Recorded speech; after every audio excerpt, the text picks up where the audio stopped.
Good morning. It is Wednesday, January the 12th, and this is The Drill. Welcome to all the butchers, bakers, and candlestick makers out there. I'm Ron, your host and the only true conservative in the United States today.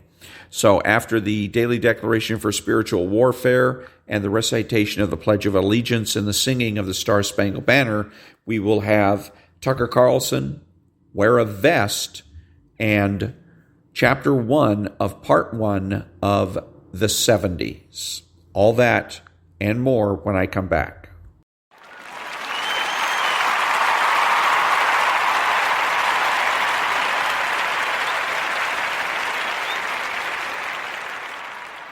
Thank you. And now the daily declaration for spiritual warfare for January the 12th. Remember that I am all you need. My child, you can always count on my unfailing love for you. I have filled the whole earth with my unfailing love. I will be a refuge for you, a strong tower against your foes. My endless supply of glorious riches will strengthen you with power through my spirit in your inner being. Through your faith, my Son will dwell in your heart. I've dug the roots of my love deep within you, and I've established you in love. Grasp hold of my love, for it surpasses all knowledge and will fill you full of my presence. If you will trust in me, I will fill you with joy and peace, and your life will overflow with hope by the power of my Holy Spirit. Faith will permeate in you, and my gifts of healing, miraculous powers, prophecy, discernment, and tongues and interpretation are yours for the taking. Psalm 33, verses 4 to 5, Ephesians chapter 3, verse 20, and 1 Corinthians chapter 12, verses 7 through 11.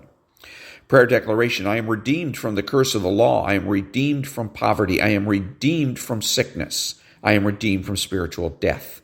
I overcome all because greater is he that is in me than he that is in the world. And that was the daily declaration for spiritual warfare for January the 12th.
Thank you. Who is the true conservative? The true conservative is the person that understands that conservatism is not just political, but cultural as well. He's patriotic and uses common sense. He makes judgments, refuses to speculate, speaks clearly and definitively, and is not afraid to say no. He is open-minded, asking why rather than why not. He is consistent, credible, and influential, not ashamed of his existence, unafraid to learn or correct his mistakes. In short, he is a normal American.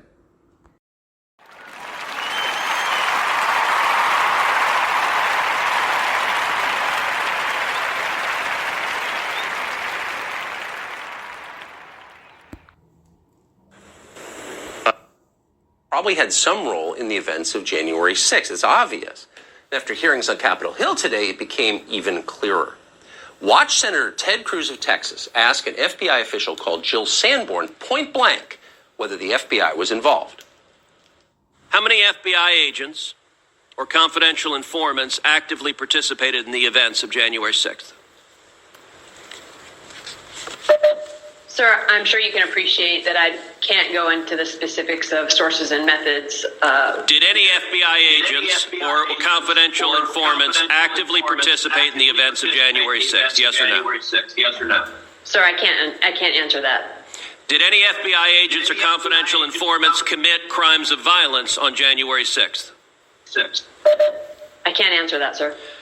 Did any FBI agents or FBI informants actively encourage and incite crimes of violence on January 6th? Sir, I can't answer that. Did you hear that? Cruz asked, quote, did any FBI agents or confidential informants commit crimes of violence on January 6th? That's what he asked. And the obvious answer is, are you kidding? Come on now. Of course the FBI isn't secretly committing crimes of violence. That's insane. We're a federal law enforcement agency. We're not the Tauntaun Macoute. Next question, please. That's what Jill Sanborn should have said, but that is not what she said. Instead, she replied, quote, I can't answer that. But of course, Jill Sanborn can answer that, and she should be forced to answer that immediately. No sources or methods would be revealed. Just answer the question. Did they participate in violence or not? Why is that hard? Tells you a lot. At another point, Senator Tom Cotton of Arkansas asked the Assistant Attorney General, Matt Olson, about Ray Epps. Epps is the man you've seen in multiple videos encouraging the crowd to storm the Capitol, but somehow has never been charged himself. Here's that exchange. Okay, so it gets back to what I meant earlier, like asking if you're prepared for this hearing. You're the Assistant Attorney General for National Security. You run the National Security Division. The department has said that these January 6 prosecutions are one of their highest priorities. This is a man who was on the most wanted page for 6 months. Do you really expect us to believe that you've never heard of the name Ray Epps or you don't know anything about him? I simply don't have any information at all, Senator, about that individual. In other words, they really expect you to believe that. Quote, I simply don't have any information at all on that individual. So the DOJ knows nothing about Ray Epps, the guy on the most wanted list. Right. That's absurdly false. And as if to underscore how absurdly false it is, within a short time, Democrats on the January 6th committee released a statement claiming that actually they'd already interviewed Ray Epps, and anyone who still has questions about his behavior on January 5th or 6th is a dangerous conspiracy theorist. Quote, Mr. Epps informed us, the committee said in a statement today, that he was not working with, employed by, or acting at the direction of any law enforcement agency on January 5th or 6th, or at any other time, and that he has never been an informant for the FBI or any other law enforcement agency, end quote. Wow. Bombshell. Looks like case closed. We can forget about Ray Epps and move on. Sorry we asked. Oh, but wait a second. When exactly and under what circumstances did the committee talk to Ray Epps? Supposedly, this interview was conducted in secret last November. If that is true, we don't know that it is, but let's say it is, then why did the committee wait months to tell us today in a tweet? When the committee got its hands on Mark Meadows' text messages, we seem to remember they leaked those to the media within hours. And by the way, was this Ray Epps interview conducted under oath? Did Democrats subpoena his electronic communications as they did with Meadows and so many others?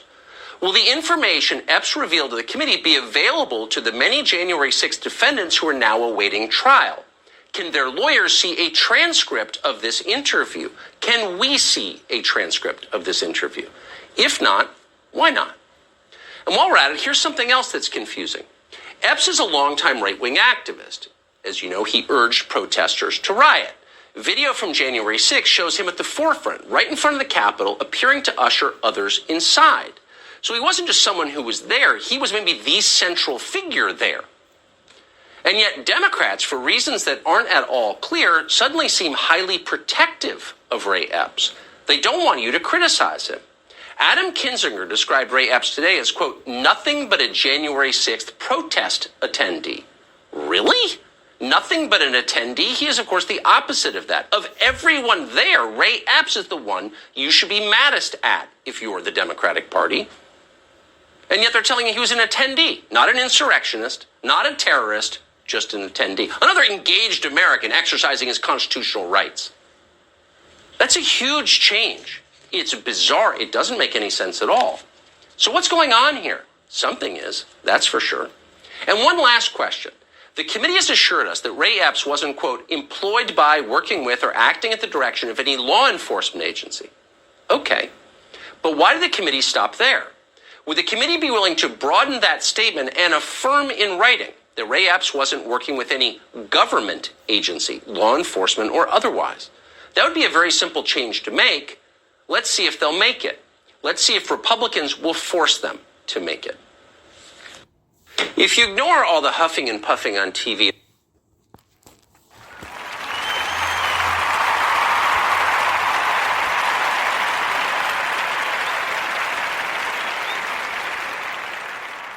Thank you. So 2 days ago, a off-duty Los Angeles Police Department officer, 3 years with the force, about in his 20s, was killed.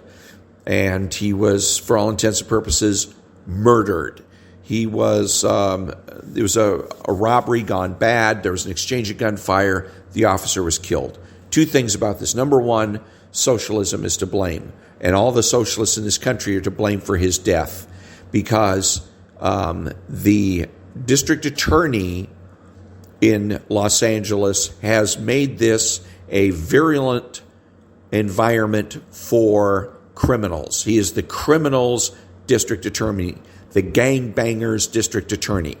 Okay, basically, he refuses to add gun enhancements. He does, any matter of fact, he is supposedly scouring the records to find police officers that he can prosecute.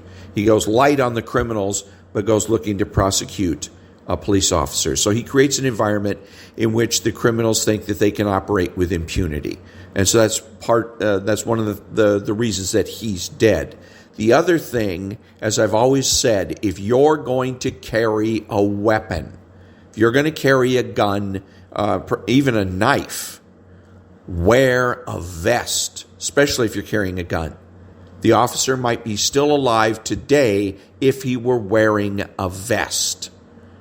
Okay, you're off duty and you want to pack your weapon, wear a vest. They even have now, there's some the clothing items that I've seen, like jackets that have been on the market that are bullet resistant, if not bulletproof. And so will offer you some protection. But wear body armor of some sort. If one of the concerns is getting stabbed, one of the excellent ways to prevent that is to wear chainmail. That's right, chainmail. Underneath your clothing, you wear the chainmail, and it'll help. It's an excellent way of preventing yourself from getting stabbed. The other thing, too, is remember that there's non-lethal ways of going ahead and that'll help you. And one of them is having a very bright flashlight. So if you have a single assailant, in this particular case, it was two or three, but especially with a single assailant, flashlight may be something that saves your life. You flash it in their eyes briefly and run, or take cover, and you're going to stand a better chance. But especially if you're carrying a gun, wear a vest. Wear a vest. I mean, my goodness. If he had been wearing either his police department issue vest or he bought his own, he might still be alive today. And the reason that these individuals pulled up in a truck, 3 guys jump out with guns and start to, and instead of, I'm assuming he identified himself as a police officer, they didn't care. And they don't care. Other officers around the country have been just shot, just sitting in their patrol car, walking down the street, that kind of thing, because these district attorneys, like we have in Los Angeles, are now popping up all across the country. gangbanger district attorneys is basically what it amounts to. So until all of those district attorneys can be removed, until people can, get their wits about them and get motivated to either recall these folks or vote them out of office, then we have to be extra careful and extra vigilant. So, but again, I can't be said often enough, if you're going to have concealed carry, whether you're an off-duty police officer or just a regular Joe, wear a vest.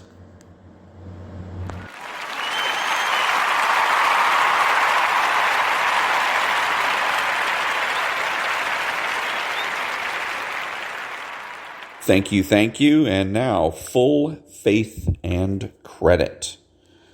At the climax of the 1947 film classic Miracle on 34th Street, the hero, a young lawyer determined to prove that a man who claims to be Santa Claus should not be institutionalized as a lunatic, opens the argument that will win his case by reading aloud a long description of the reliability of the U.S. Post Office. A weary district attorney urges him to get to the point. Quote, "The state of New York is second to none in its admiration for the Post Office Department," unquote.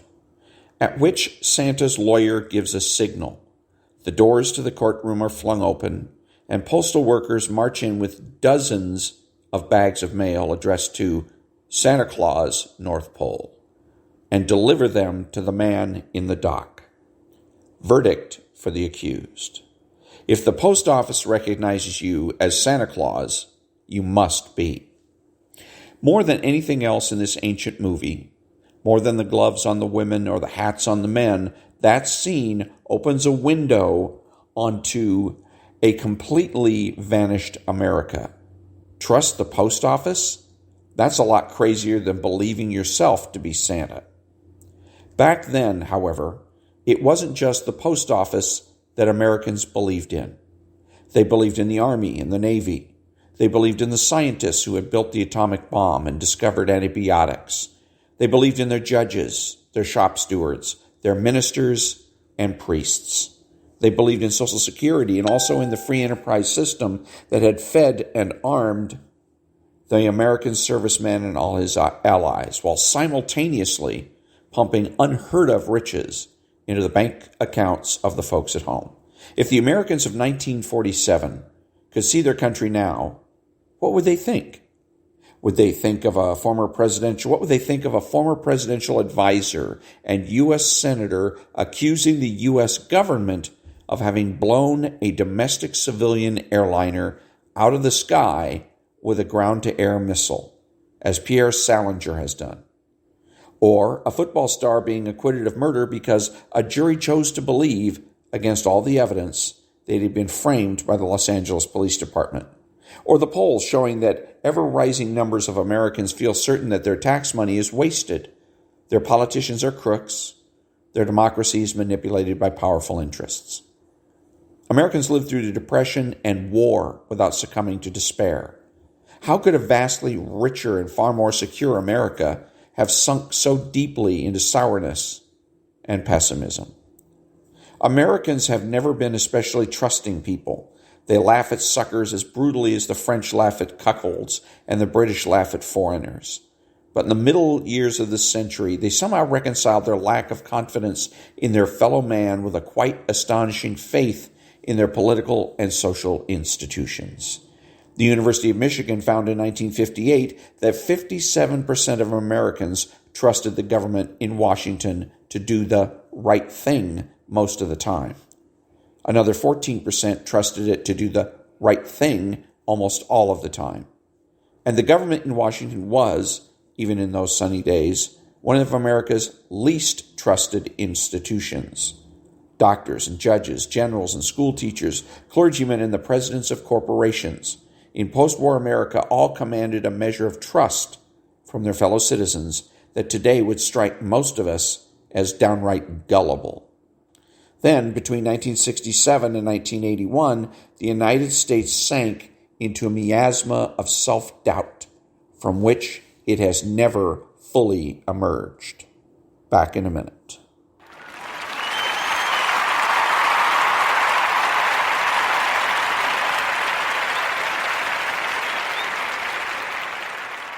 Thank you.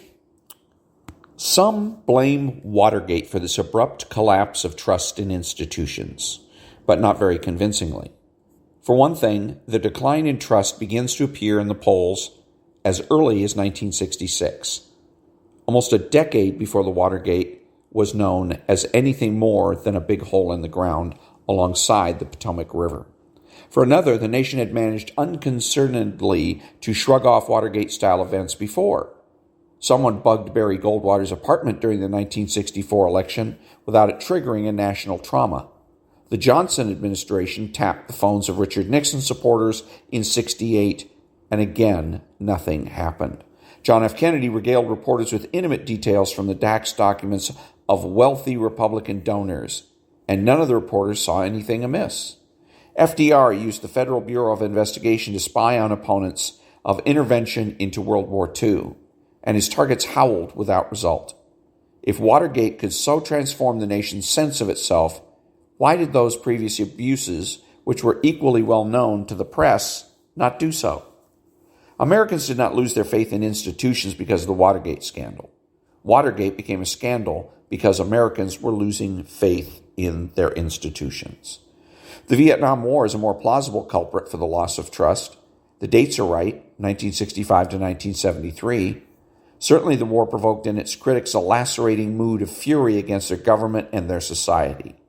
In one of the great mad flights of oratory that characterized the anti-war movement, Norman Mailer charged, quote, "It is self-evident that the Reader's Digest and Lawrence Welk and Hilton hotels are organically connected with the special forces napalming villages," unquote.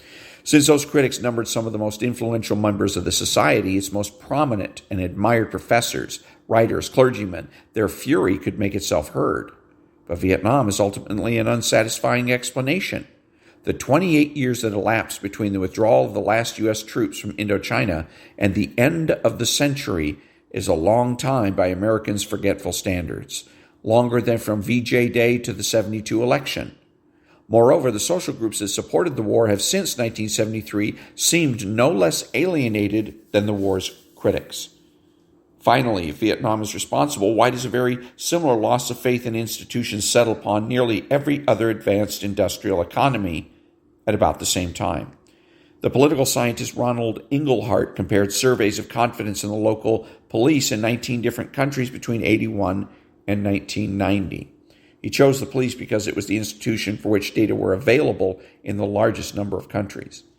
In only 4 of the 19 countries did the percentage expressing great confidence rise, and of those 4, 2 were Argentina and South Africa, countries where a democratically elected government had replaced a less democratic one.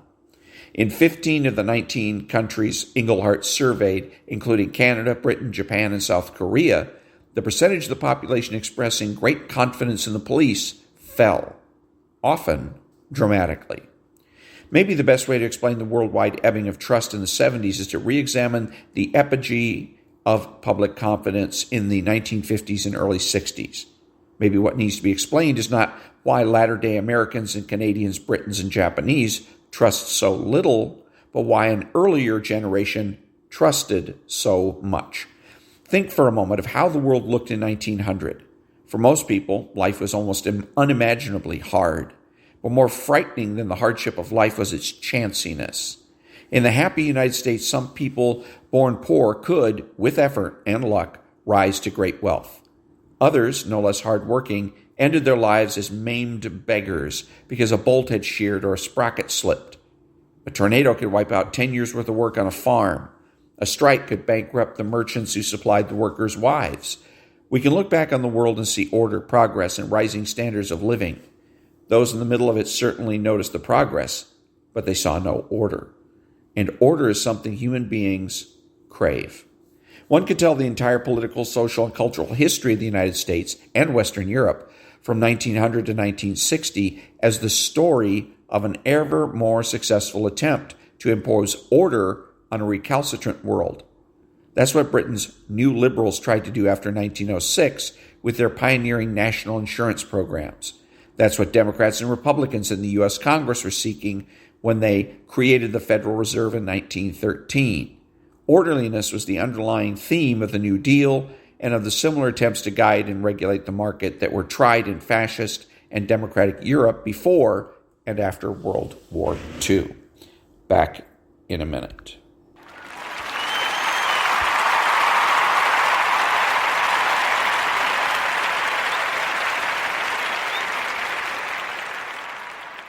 Thank you. For a reasonable span of time, this enforced order held. A West German who saw gleaming industrial democracy arising out of the rubble of Hamburg. A Briton who could tell for the first time visit the doctor without having to worry about the bill. An American veteran who returned from the war not to the slums of Brooklyn, but to a neat house in Leventon. A car and a refrigerator. Those people had every reason to think that their societies were functioning brilliantly. Things worked. And when things work, it's natural to try more of the same. Have Keynesian economic policies driven the unemployment rate down to 4%? Then double Keynesian policy should drive it down to 2%. Have frugal welfare payments mitigated the misery of the poor? Then generous welfare payments should abolish that misery altogether. Has a slight relaxation of discipline made schools more humane without diminishing standards? Then even laxer discipline should yield even better results. Unfortunately, every human idea, even the very best, is true only up to a point. Equally unfortunately, we usually only ascertain where that point is by bumping into it. Hard. In the 1970s, Americans did not merely bump into the limits of the ideas that had governed the mid-century world, they crashed. The distrust and despair that seized them were the wounds from that collision. The 1950s are often described as conservative. In political terms, that's not quite right. The 50s were the high water mark of the New Deal coalition in the United States and social democracy in Western Europe. As conservative a politician as Senator Robert Taft sponsored bills calling for huge public housing construction programs. Free market economists like Britain's Lionel Robbins forcefully advocated massive government support for the universities and the arts. But if you use the word conservative to mean cautious, averse to change, incremental, then the 50s were a very conservative decade indeed. A war-battered world hungered for tranquility, stability, and the appearance of continuity. So while public opinion in those years favored leftish policies, voters in the democratic countries consistently selected old men with right-of-center backgrounds to carry those policies. Dwight Eisenhower, who at 62 was the oldest man to be elected president since James Buchanan in 1856, was actually the baby of the bunch. Alcide de Gasperi was 64 when he became the leader of post-fascist Italy. Louis Saint Laurent, the elegant corporate lawyer who governed Canada for most of the 50s, was 66 when he ascended to the prime ministership in 1948. Shigeru Yoshida formed the first post-war Japanese government at age 68 and stayed in office until 76. Charles de Gaulle was 68 when he resumed power in France. He hung on past his 79th birthday. Konrad Adenauer was the first elected chancellor of West Germany in 1949 at 73 and won his last election at 81. Winston Churchill returned to the British prime ministership in 1951, aged 76, and refused to quit until 1955. The reality of change, the appearance of continuity, it was a formula that satisfied the peoples of the Western world for a decade and a half after the war. Not even the harsh recession of 58 to 60, the first severe downturn since the war, depressed public confidence. But no democracy remains grateful forever. As standards of living rose and pensions and unemployment programs grew ever more plentiful, as the danger of renewed depression and a third world war seemed to abate, the self-confidence and ambition of the democracies surged, and their patience with their own faults thinned. In 1957, Adenauer won his last election as West German Chancellor on the slogan, "No experiments." 5 years later, at a convention in Port Huron, Michigan, the founders of the Students for a Democratic Society issued their famous statement denouncing this elderly caution. The United States, the Port Huron statement complained, was pervaded by a feeling that there were simply no alternatives, that our times had witnessed the exhaustion not only of utopias but of any new departures as well. For most Americans, the statement continued, all crusades are suspect, threatening. It was time, they argued, for that hesitation to be cast aside. His was a generation of winners, Richard Goodwin would later write of his boss and hero John F. Kennedy. The old men who had led the world in the 50s had seen and suffered too much cruelty and stupidity to believe in utopia. But to the rising men of the 60s, the sergeants and lieutenants who had come of age during World War II and in the breathless years of Reconstruction immediately afterward, the accomplishments of the 50s seemed almost offensively paltry. The world leaders elected between 60 and 68, with rare exceptions, shared two traits. They were relatively young, and they believed in the limitless potential of their societies, their governments, and themselves. Kennedy was 43 in November 60, the youngest man ever to be elected president. Harold Wilson was 48 when he was elected Prime Minister for Great Britain in 64, in a campaign in which his Labour Party promised to melt the British class system under the white heat of technology.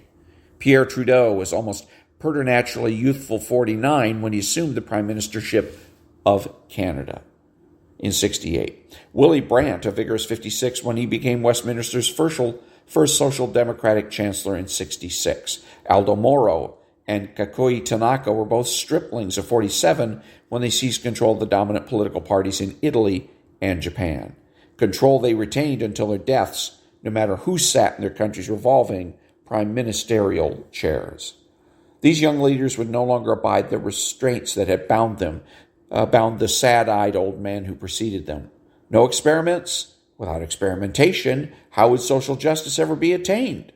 Nobody was quite sure how to define a just society. But however defined, the societies of the Western world, and especially the United States, were generally agreed to have fallen well short. It was likewise generally agreed that the situation had to be rectified immediately. No less a moral authority than Martin Luther King Jr. explained in 1964 why we can't wait.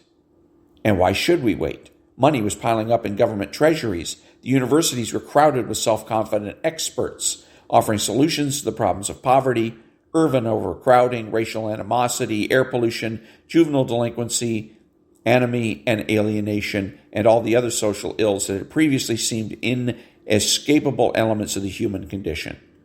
Publishers poured forth books on pollution, on poverty, on racial prejudice, breaking their readers' hearts with the horror of the situation, pleading the urgency of immediate action. Everyone remembered the mighty battles triumphantly waged by the mass mobilization of the 1940s. If such victories could be won in a time of war, why could not equal victories be won in time of peace? We had conquered Nazism. Why not poverty? The Marshall Plan for Europe had been a success. Why not a Marshall Plan for the cities? During his campaign for the 1968 Democratic nomination, Robert Kennedy liked to quote, without credit, George Bernard Shaw, quote, "Some see things as they are and say, why? I dream things that never were and say, why not?" All the faith and trust heaped up in the years where everything went right were wagered in the 1960s on the gamble that a great society, a just society, a caring society could be built now in our time. The mood was Promethean. Quote, "The great society," unquote, declared Lyndon Johnson in a speech that introduced the term, quote, "It is not a safe harbor, a resting place, a final objective, a finished work. It is a challenge constantly renewed, beckoning us toward a destiny where the meaning of our lives matches the marvelous products of our labor," unquote. Back in a minute.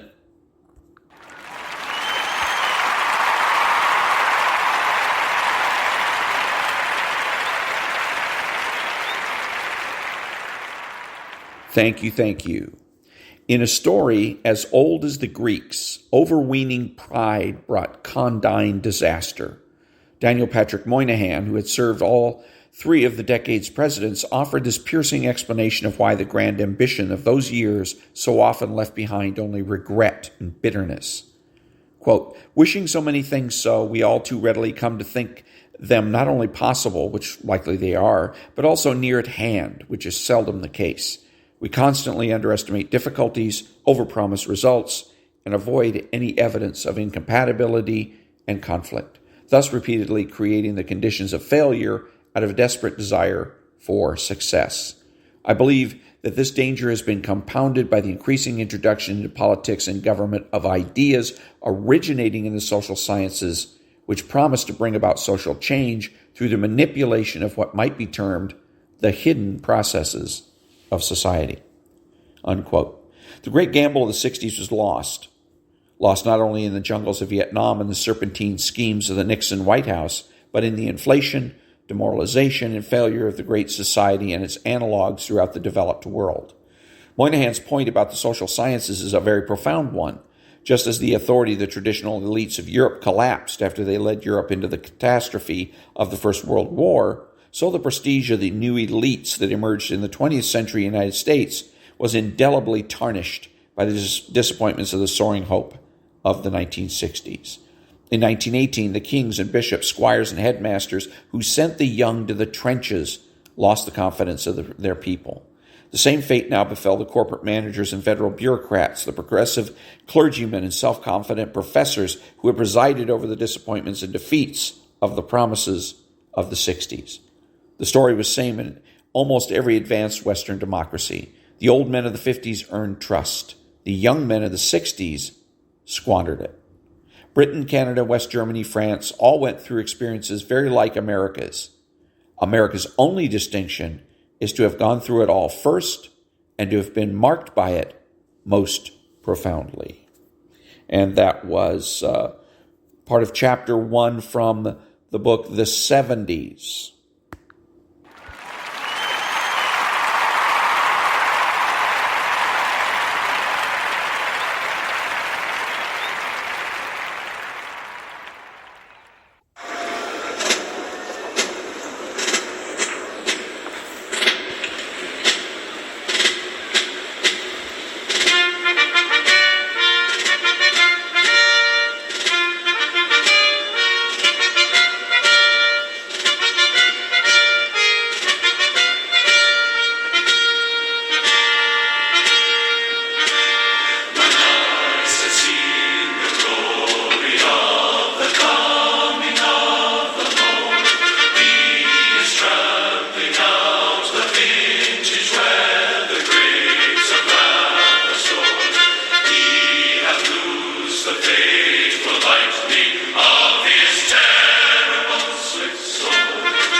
Thank you. And very beautiful Battle Hymn of the Republic by the Mormon Tabernacle Choir. And so this is Ron, your host, the only true conservative in the United States, today bidding everybody adieu until next time. And remember to be smart, be beautiful, and remember that the left has no authority, no power, and they can't win.